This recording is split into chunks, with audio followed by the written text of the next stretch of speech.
Necə bülbül gəzib tapar çəməni, alar ağuşaya soya səməni. Gəzirəm mən də aşiqanə səni, sənin eşqin salıb kəməndə məni.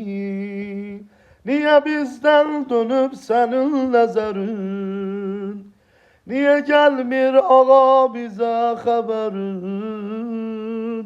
Hamı gəldi səfərdən öz evinə, sənin amma uzandı son səfərin. Ağam, ağam, ağam, ağam, ağam. Ağam, ağam, ağam, ağam, ağam. Ağam, ağam, ağam, ağam, ağam. Ağam, ağam, ağam, ağam, ağam.